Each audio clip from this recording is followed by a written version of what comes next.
Hi guys, this is SaberMach here. Once again, thanks for joining us in today's video. Right now I have over here a very special saber that we have just completed for a customer just in time for Halloween. So as you can see, this is a MR FX Windu. So we had a really tough time doing this conversion.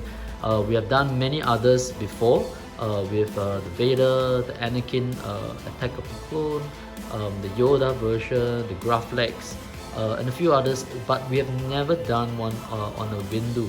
So the reason is because this entire saber over here doesn't break into half. So many of the sabers that I just mentioned earlier, you could actually break the parts in the middle and various different parts. So it was really easy to do the conversion, but this was really tough.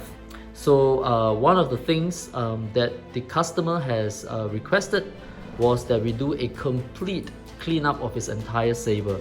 As you can see right now, the saber is really clean, really chromy. So it was not like that when it was given to us a couple of months back. So if you could see from the screen, so this was how the saber came to us. It was filled with grease, it was corroded, it has a lot of the greenish stuff, it was pitted in many areas. So we had to do a complete overhaul to clean the entire parts. So one interesting fact that I noticed was that MR actually used a real genuine gold, the gold plate, all their gold parts. Because from the pictures you can see that they were really corroded, but the moment we cleaned it off and removed all of the corrosion, I was pleasantly surprised to find out that the gold still retains. So this can only happen on a genuine gold plated part. So without further ado, let me just do a very quick demonstration of what we have done on this entire saber. So let me just put aside the stand. So this conversion is a NeoPixel with a Nano Biscotti V4 as the customer have requested. So as you can see, the poker pins are inside, and it features a removable chassis with a removable 18650 battery. So let me just open up the pommel cap. So this was really difficult, as I mentioned earlier on, because the entire saber will not split into half. So we actually have to do a entire length of the inner sleeve to hold the entire saber. So in a separate video, I will just show you what we have done previously before we actually did the installation. So yeah, so we actually added a genuine machined Covertech knob over here. This is machined and anodized black. The previous one was plastic, and of course it features a 28mm bass speaker. So in order to remove the battery or the chassis, all you have to do is do a quick jerk at the bottom. Alright, and then you pull it out. Like many of our FX conversion, you can see that it features an 18650 battery over here, and right at the other end, let me just do a focus, is the Nano Biscotti V4. As you can see, the wiring is done very neatly. So and the 18650 battery is just right here.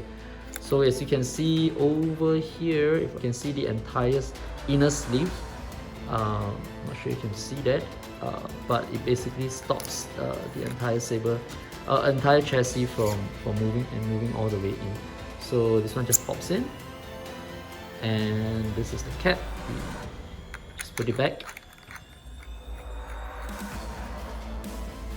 and so what we did was that because the customer requested that no additional holes were to be done on the saber, so we could not go with a CFX. So we decided to go with a Nano Biscotti with the customer.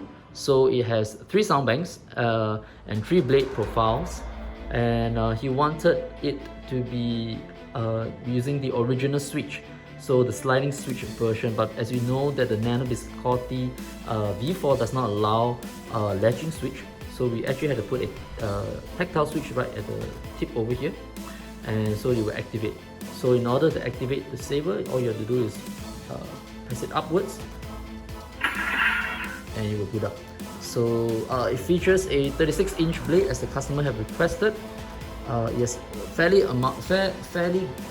good amount of blade depth. So one of the things we did also with the saber is that we made the blade socket really tight fit, so so it wouldn't wobble on the inside.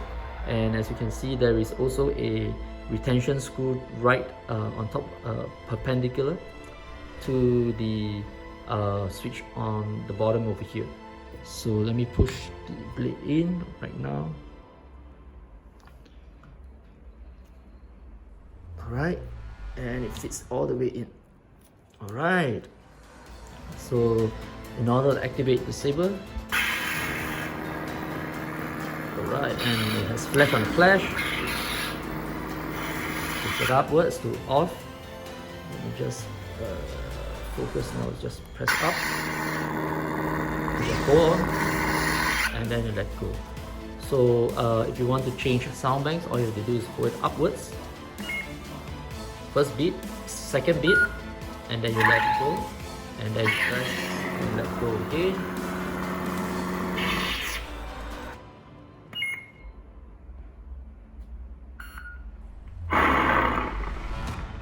And I believe this is a yellow blade.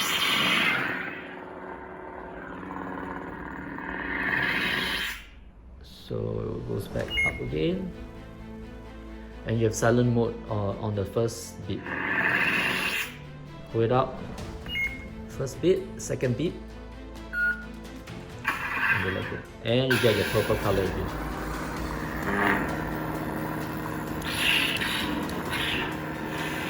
We're super excited that this is completed. We may be offering a conversion kit in the future for customers who wish to do their own conversion. So we have actually made this Delrin inner sleeve available on another video.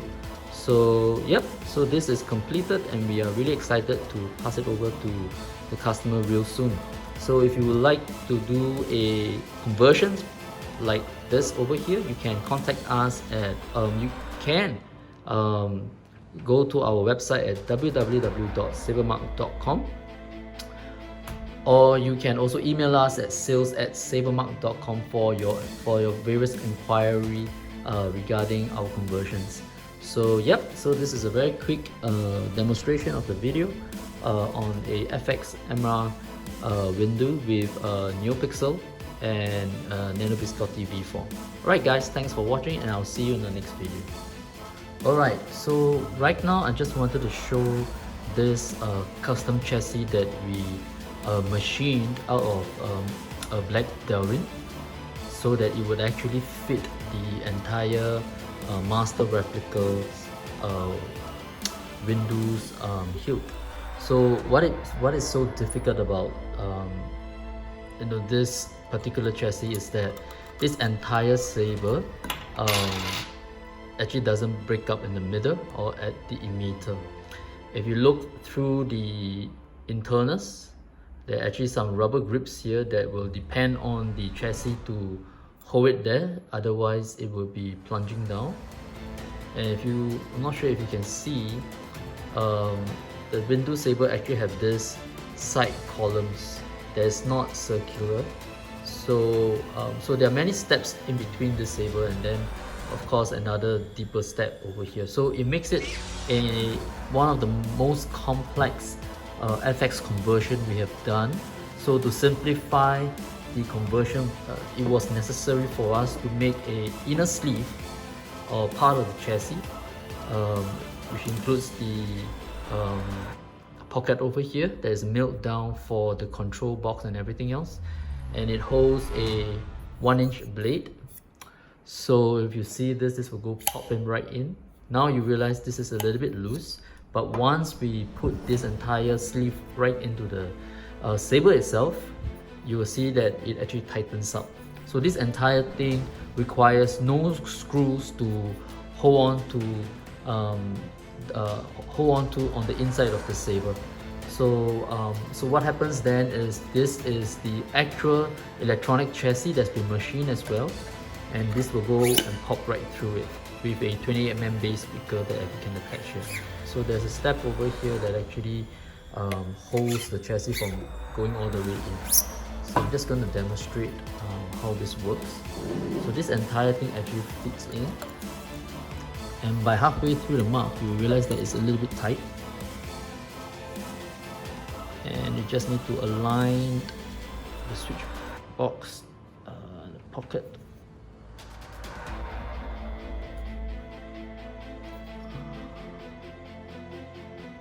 So once it's done, you just push all the way in. Okay, and so this is how it would fit as a sleeve on the internal part of the saber. So this will go in, and everything else will go and pop in as it should.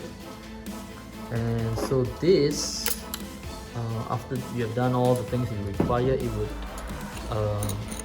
be screwed back on the inside. So right now you can see that the chassis itself actually works, goes all the way in, and you can pop it out as well. The cap itself would block the chassis from dropping down forward. So this is how the chassis works. And of course for the emitter, okay, it requires no screw, but I will nonetheless still use a M3 screw for this one. So once you put it in, it's actually tight fitted on the inner diameter of this emitter area. So it will fit this 1-inch tube without any set screws is required. So it's really tight. So you can see that it's really firm and everything else that's required on this saber. So you can just pop in without the retention screw. Anyway, this is not going to be used as combat saber. So we are really happy, and of course the grips don't sunk in because of the inner sleeve that's holding up all of them. So yep, this concludes the inner sleeve and the chassis of how this whole mace FX saber from Master Replicas is put up. Alright,